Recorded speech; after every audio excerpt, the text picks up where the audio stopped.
So, hello. Hi. Welcome to our panel.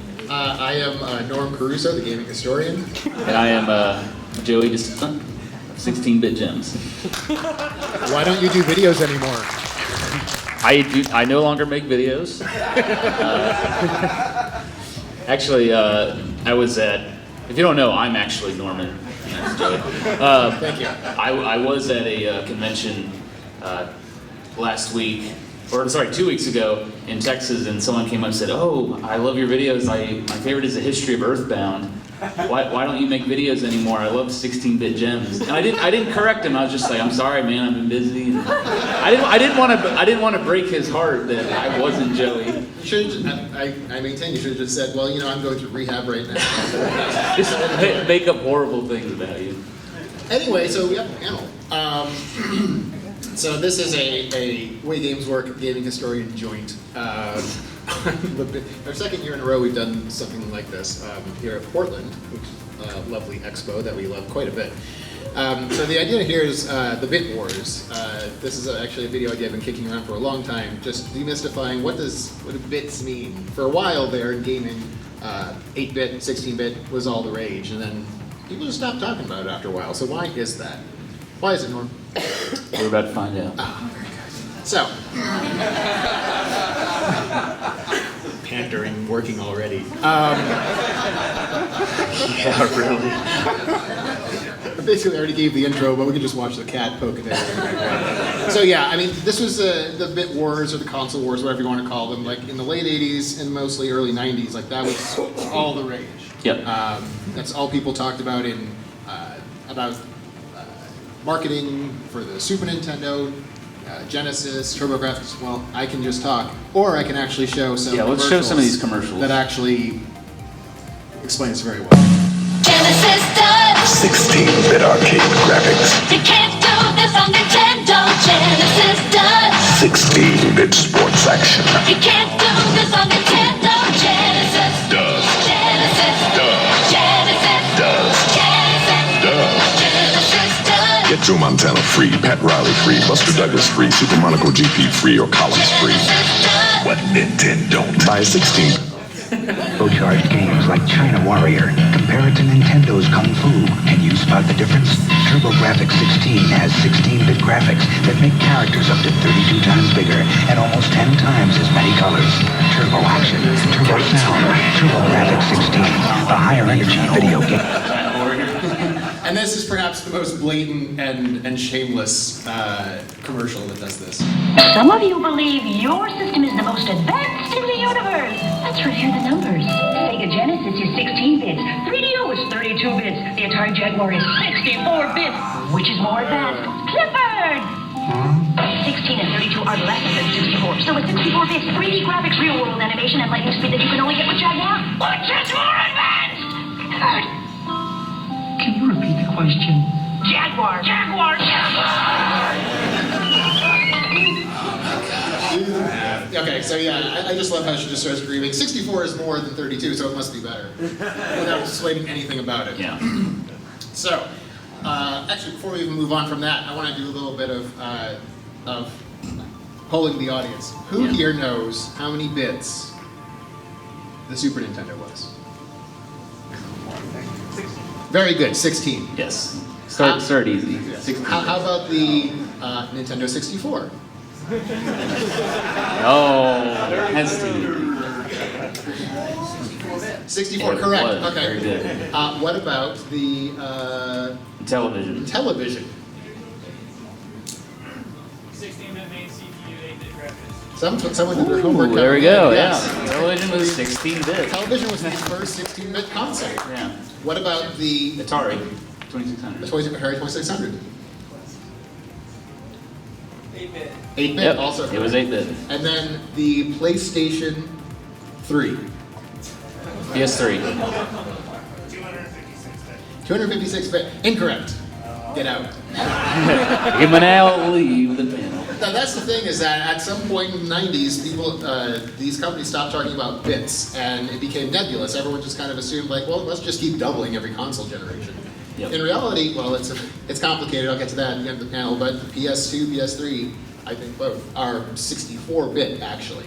And all the consoles today are either 32 or 64-bit. Why is that? Well, let's explain. So, Let's find out what is a bit exactly. What is a bit? And so this is probably going to go like, a lot of you probably already know this, but just to start on the same playing field, what is a bit? We have to start with what is binary. So, you're just going to use any number system we want for counting because we're very smart. We're good at stuff like that. But, and I'm not joking, anthropologists will say, well, you know, we have a base 10 system, 1, 2, 3, 4, 5, 6, 7, 8, 9, and 0.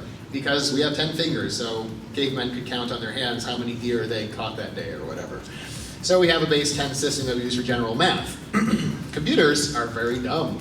And the way that they're built is just lots and lots of transistors, apparently. That's what or not apparently, but that is what it is.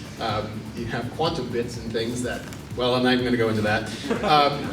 But basically any CPU, the brain of a computer, is lots and lots of transistors, which are gates that are either on or off. So they're 1 or 2, or sorry, 0 or 1, binary. And so that is the base 2 system that will work best for them. So basically what that means is that you can only go up to 2 for every bit or binary digit that you have. And that limits so much about what a computer can do with computations, et cetera, et cetera. So you have a bit, a binary digit. You can have a byte, which is 8 bits, but that's not really the point here. If you have an architecture of a CPU that handles a certain number of bits, that really is saying that's how many values it can store for instructions or word lengths. You know, if you have a 4-bit architecture, you can only really do math up to from 0 to 31. You know, and if you want to do more numbers than that, that's just more instructions that you can do on those, you know, different digits. But it becomes pretty processor intensive to go off and do that. And that directly affects the quality of the graphics, the music, the speed, et cetera, et cetera. So, to kind of bring this down a little bit, this is a pun. It is a 2-bit example. Here we have a lovely picture of Joey Rue Desena. 16-bit gem. It's a great shot. So if we take this and this is not related to CPU at all, but the thing is that you can use bits to describe lots of different things with audio and graphics and things like that. So here, this example involves color. Colors, yeah. If you've ever taken a picture and you put it into Microsoft Paint and you can save it as a bitmap as monochrome or 16-bit or 8-bit. So if you ever, I don't know if you've ever played with that, but taking that original photo and making it a 1-bit color, or otherwise known as monochrome, either black or white, that's the information you can store in this picture. That's a 1-bit example. If we go up to 4, that's 16 colors. This is 2 to the n being the number of bits. That's how many colors you have in there. It's a little bit better at 8-bit. This is the Nintendo of Norm.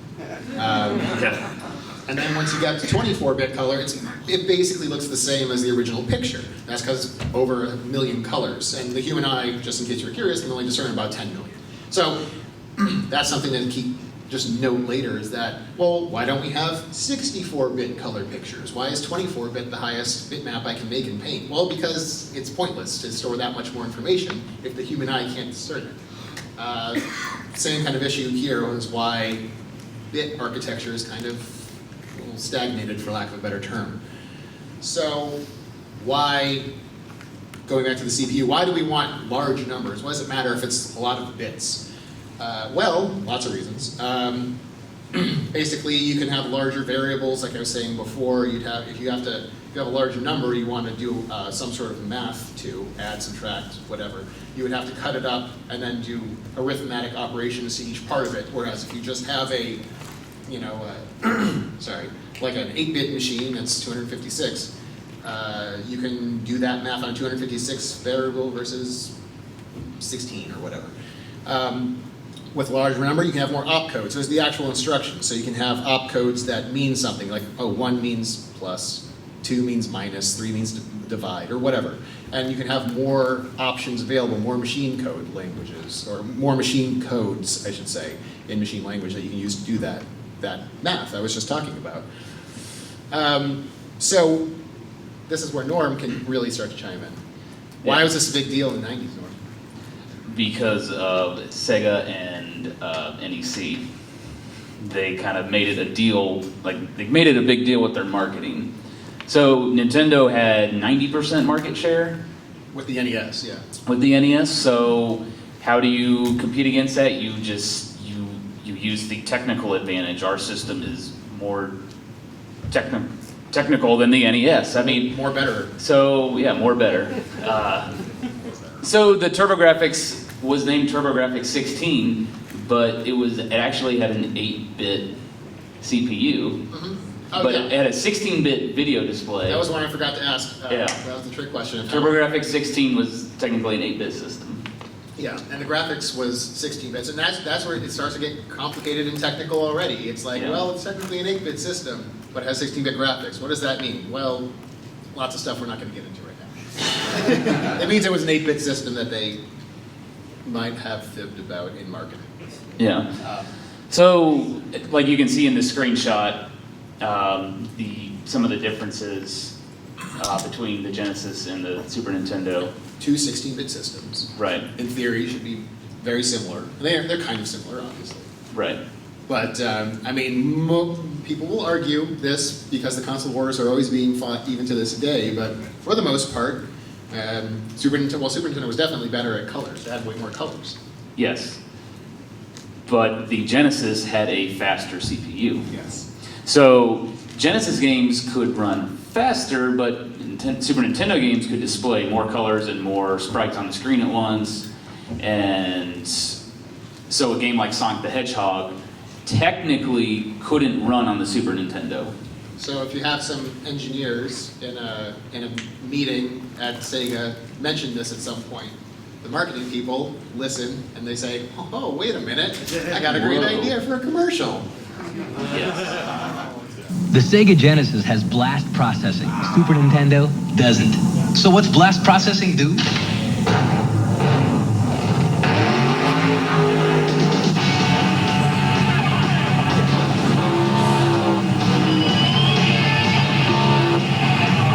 And what if you don't have blast processing?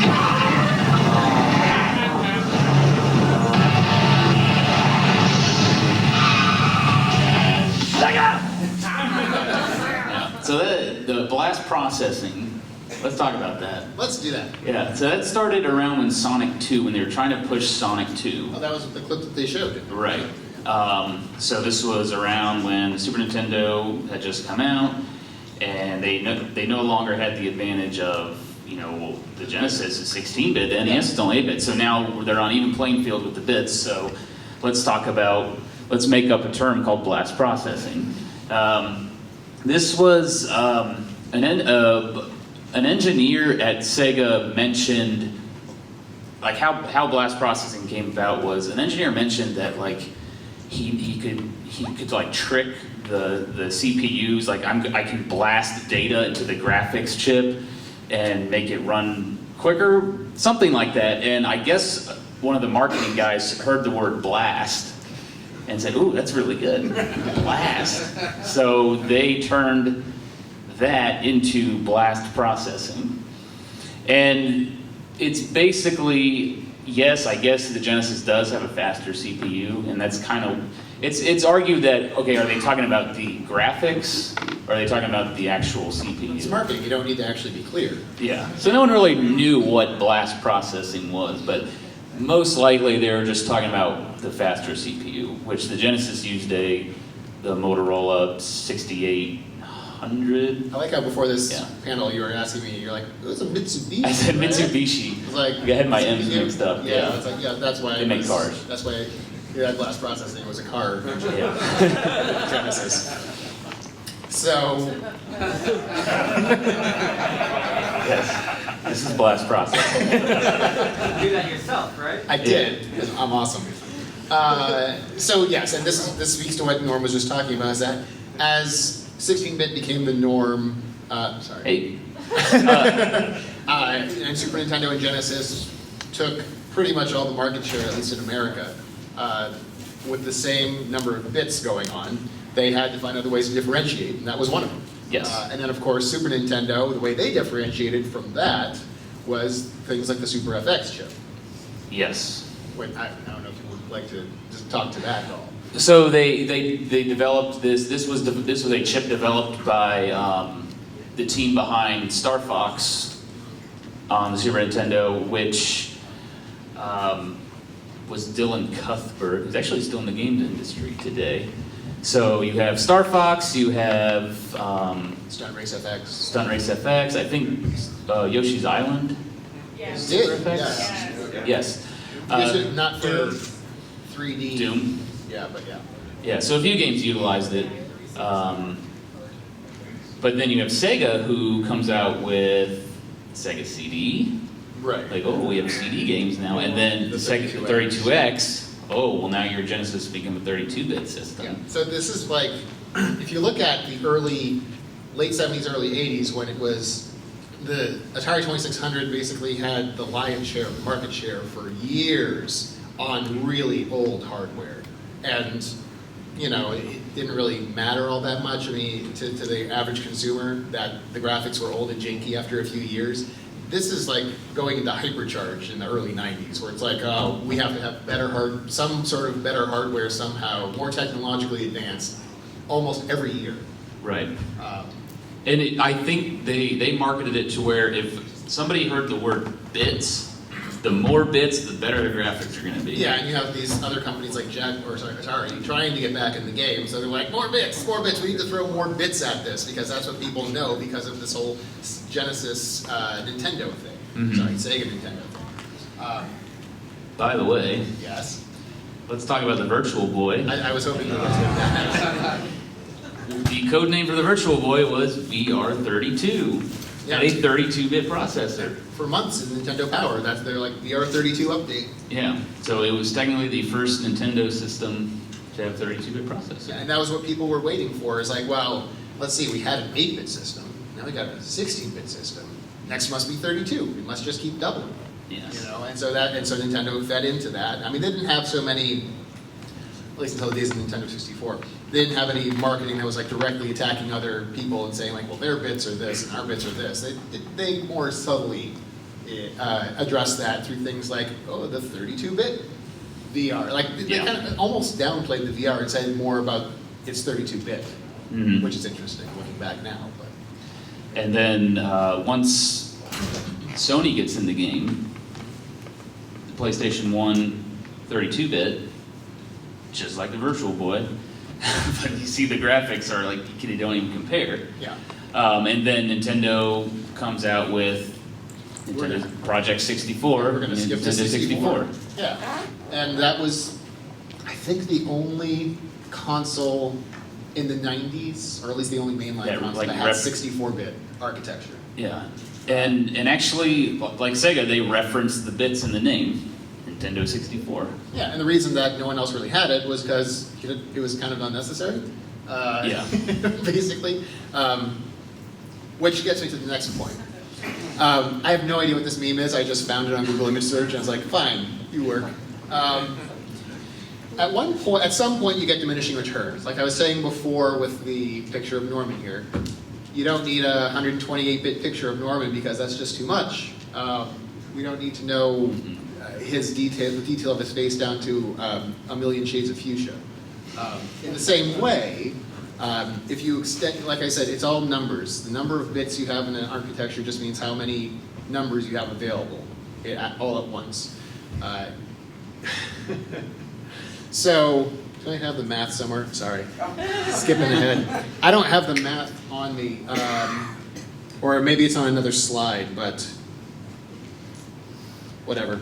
The point is, so if you have a 64-bit processor, I'm going to just do this on the fly.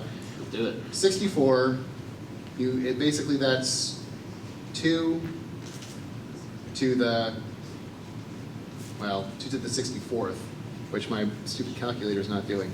It's something like 128 quintillion. Thank you. It's a lot. It's in the quintillions, which is a word no one ever uses because it's ridiculously large. It's million, add 3 zeros, billion, trillion, quadrillion, quintillion. That's like more stars in the universe, basically. So once you have a 64-bit processor, that's pretty much all you need for almost anything. let alone a video game system. 64-bit PCs only really became popular in the past 10 years or so.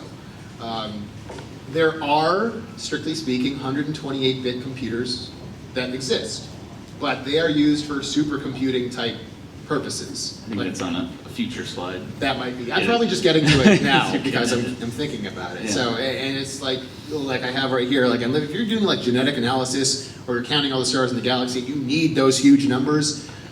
Great. A 128-bit system will be marginally better than a 64-bit. But for playing, I don't know, what the kids playing these days? Angry Birds? Angry Birds. Playing Angry Birds, you only need 15 quintillion number architecture. Right. So the last time the bits actually mattered was PS1 versus Nintendo 64. And I do remember the argument on the playground, well, this Nintendo 64 is 64 bits, but PlayStation 1's only 32. Yeah, and to be fair, I mean, the graphics on the Nintendo 64 are better. I guess you could argue this. They did some weird anti-aliasing on Yes. 64 graphics, which makes them look all muddy and Yes, and that was another thing, is that they were using a 64-bit architecture really before they could fully you couldn't make fully use of it. utilize it. Yeah, because you're limited by other hardware and things like that. And that's why like 64-bit processors haven't really like they're still being used today because Yeah. there's no need to go above that, and that's how the bit wars just like ended Yeah. because you can't argue it anymore. Yeah, so you have to find other things to argue about, Yeah. which is what they And did. I remember working at GameStop when the Xbox 360 came out, and everyone was like, "Oh, it has 360 bits," and I'm like, "No, that's not how that works." And then when they talked about, "Oh, now they're going to come out with the Xbox 720," and it's like, "No, 720 no, bits. that doesn't even. That doesn't make sense? No, it doesn't make sense." By that logic, the PS3 is 3 bits. Yeah, PlayStation 3, Xbox 3 One bits, is just 1 bit. It's on or off. That's it.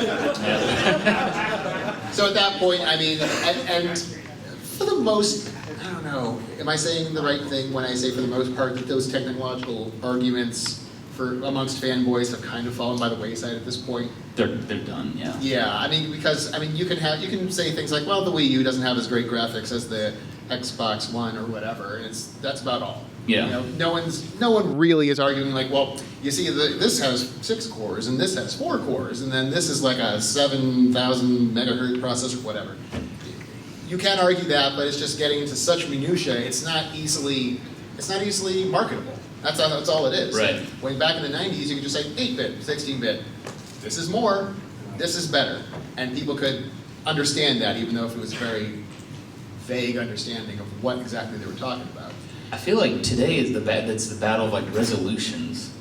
Like That's like the Because it's easy to understand. sure 4K. Oh, that's more than 4K. 2K. That's more than 1080p. Yeah, or, So whatever. that's like the new argument. And consoles are basically becoming computers in your living room, and you're getting upgrades every year for your consoles now because you have the PS4, the Neo, Pro, PS4 Pro. Sorry, I'm not getting one of those. The Expo and Scorpio. Yeah. Like that. Yeah. Anyway, so there's, if you actually want to compare hardware performance, there's lots of other things you can look at, but it's like cores, clock speed, memory, et cetera, et cetera. But it's not easily marketable. By the way, I think it's weird that the PS4 Pro cannot play Blu-rays in 4K. Sony invented the Blu-ray technology. I just don't understand. The that new Xbox One will be able to do it. They're paying a hefty marketing or licensing fee, I'm sure, to Sony. Yeah. For that. Anyway, but to kind of wrap up, I think that's no. Nope. To kind of wrap up, this is best I could find, and yes, this was. So we can talk about all the CPUs, the systems. Yeah. So basically, like, because we kind of promised demystifying the bits, like this is what, at least from the 8-bit generation to the last generation, what it is, and you can see how it gets so much muddier. And I blatantly ripped this off of what I found in a message board, which is why, mostly because of the PS2, some crazy MIPS knockoff that they call the emotion engine, blah, blah, blah, blah. I had to put my own little note at the end, 64-bit. It is so difficult to actually find in easy terms. Like, if someone, I've done a lot of looking around and research on this, it's a that's why it's half baked for a video, but we can do it on a panel. But basically, like if you Google, for example, how many bits is the PS3 or PS2 or anything like that, you get, well, it's PS2. Like there was some marketing material where PS2 is 128-bit. And it's not. Yeah. It's not. For reasons I said before, there's only a few that exist in the world. It's like, but if you really, it's kind of like the TurboGrafx 16 thing, where it's like, if you squint hard and you look at like the RAM bus and blah, blah, blah, blah, yeah, that's 128-bit, but it's not. It's a... People aren't using the PS2 as a supercomputer. Some people have. Some people Some have. people have.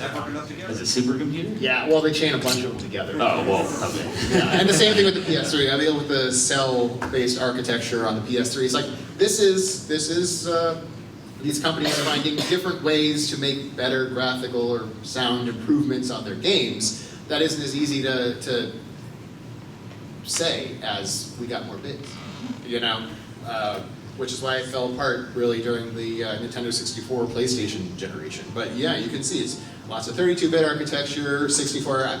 I don't know what, off the top of my head, what like a PS4 and a PS3 and, PS4, Expo, and Wii U or Switch. I don't know off the top of my head if they're 32-bit or 64-bit, but I guarantee you it's one of those. Because it makes no sense for it to be anything else. They find other ways to make that not interesting, but useful to the gamer.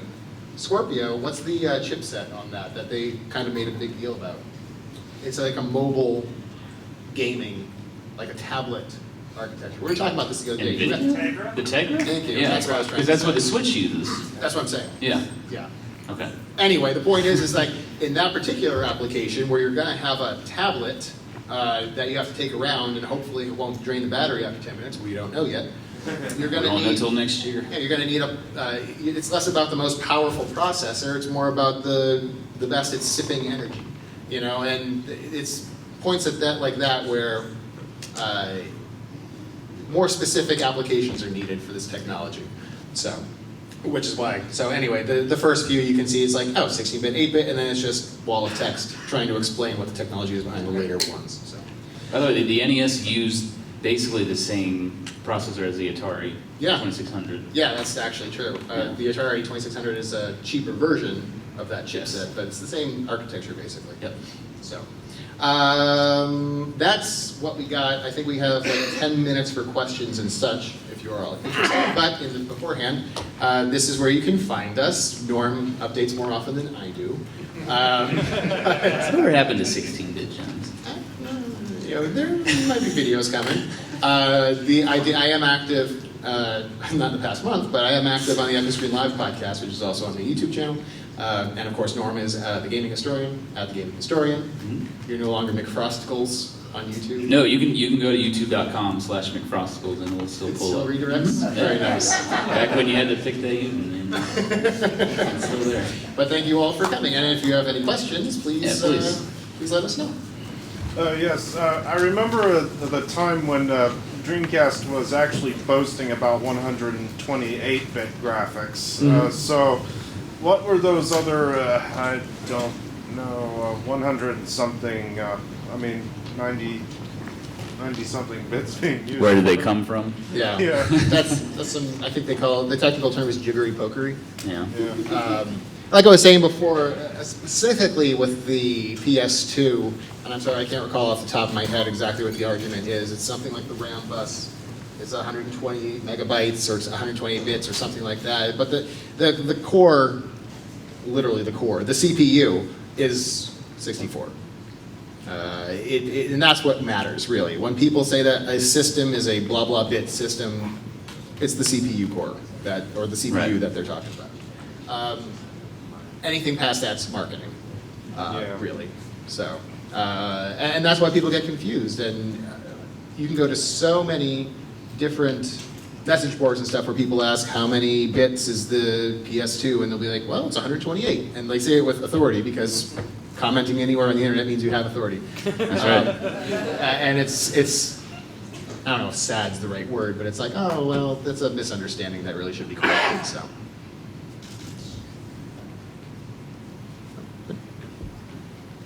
So speaking briefly on marketing, you mentioned the resolution thing earlier.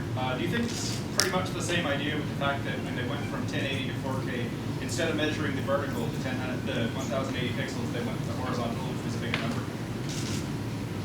So the question is about, for example, the thing right now is all about resolution, 4K versus 1080p, which also means that they changed from horizontal, the diagonal. So 1080 does 1080p vertical. means 1080 pixels per line, right? Which is really what resolutions have, that's how they've been discussed, like 480p, 720, Right. 1080, and now they're talking 4K, which is a diagonal The measure. diagonal, yep. So basically, like, is that a Makes it seem way bigger. Yeah. size doesn't matter normally? Yeah, like I said, I think that's the new marketing thing. It is, and it's going to die out in a few years because, again, at some point you find diminishing returns on all this stuff. You get to 4K resolution, which already you can argue pretty effectively is not even necessary in a living room, unless you have a wall-sized TV. You're not going to see the difference. But then what? 8K?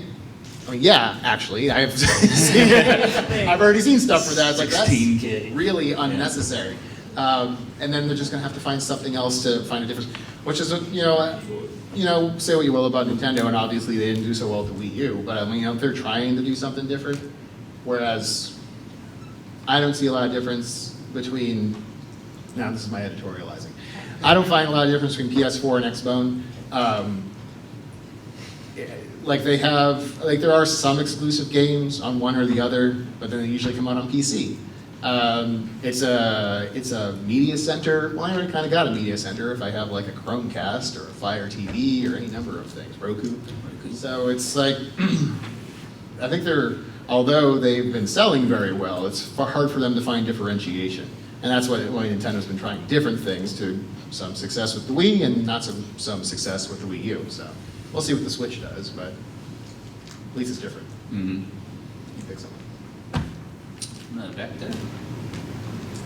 Yes. I got a question. Oftentimes, like in operating systems, you'll kind of see the same thing. You'll say like 32-bit operating system or 64. Is this the same kind of thing on the operating system side, or is that a completely different thing? Yeah, it's exactly the same. Yeah, it's exactly the same. So then why do they sometimes offer one and the other? Why don't they just unilaterally go, all right, everything's 64? Why do they still offer this? Most things are going to 64, I would say, but the thing is like, for example, for the average home user, if you're a grandmother or whatever, and you just go on to Hotmail, you check your email AOL. on Sundays, and that's about it. You don't really need a 64-bit system. Like 32 is fine, and is standard and very stable. It's been around a long time, and also for use in mobile, or not just mobile, but like laptop type applications. I hope I'm not lying here. I don't think I am. Like a 64-bit processor will be more power intensive, so you want to find something that's like I was saying before, sips the power. Which is why I remember that was a bit of a back and forth a few years ago when 64-bit processors started finding their way into phones, and some people were like, why do we need 64-bit processors in a phone? It's just going to waste more battery power, and well, it doesn't matter because it's all going to 64-bit anyway, so they lost that argument. But it's like for my editing computer, like I have a 64-bit processor. Yes. Because when you render a video, it uses processing power. Yeah, but then also things like the number of cores you have become very important. Right. So yeah, that's the answer. It's like, things are kind of tending across the board to 64-bit applications, but 32 is still very good for most of what everyone will need. I had a comment on this question. Yeah. One of the reasons why we're switching to 64-bit computers is because a 32-bit computer can only handle an address that can handle 4 gigabytes of memory. So if you have more than 4 gigabytes of RAM, your system's not going to be able to handle it without some really weird math. Yeah, that's right. It cannot utilize. There's ways around it, but if you don't have to, Physical then address extension is unreliable. yeah. If you don't need to, then why would you? I think we have 5 more minutes. Yes. So this kind of reminds me of the GBA and the Super Nintendo. So I was watching a YouTube video a while back saying that the GBA was basically a portable Super Nintendo because like 10 years later, a lot of the Super Nintendo games were ported to the GBA. So I just want to know, like, what is your guys' take on that? So actually the Game Boy Advance, I believe, is a 32-bit system.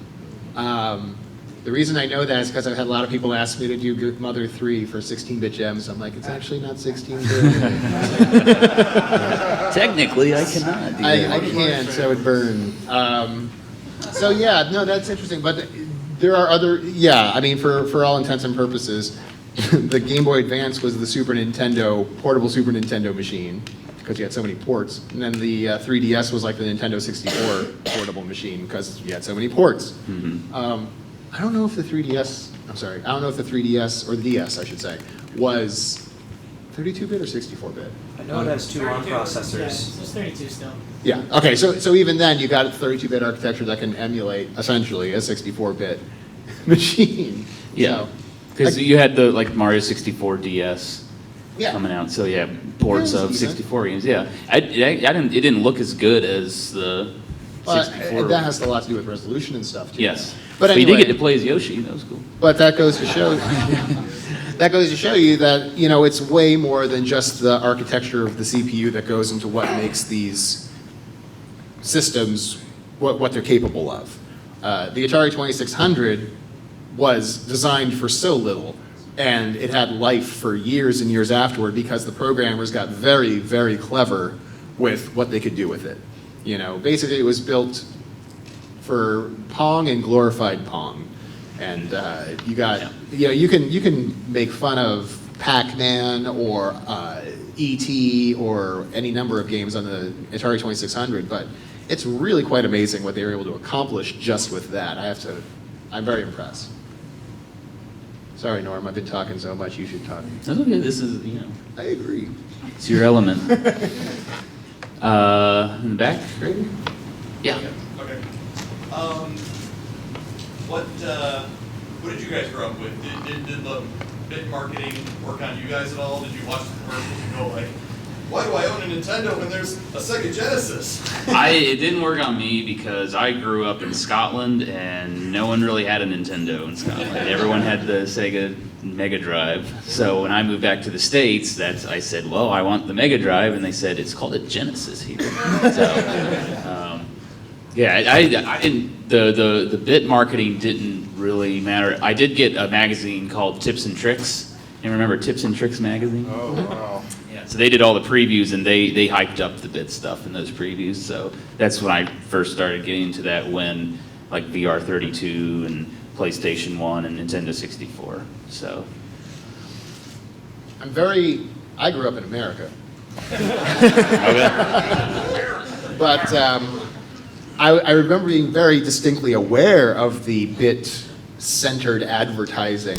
I don't know if it had an effect. I was more like, I found the NES really as my first console, and I was a Nintendo fan after that. I mean, I got a Genesis eventually, but it was more important I had that Super Nintendo as soon as it came out, because that had the games I wanted.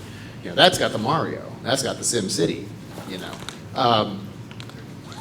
But I remember being excited for the Nintendo 64, because it's like, wow, okay, 64-bit, that's what's going to happen, because that's what everyone thought. It's like, well, these bits are just going to keep going up higher. I don't know what they are, but they're getting higher. That's good.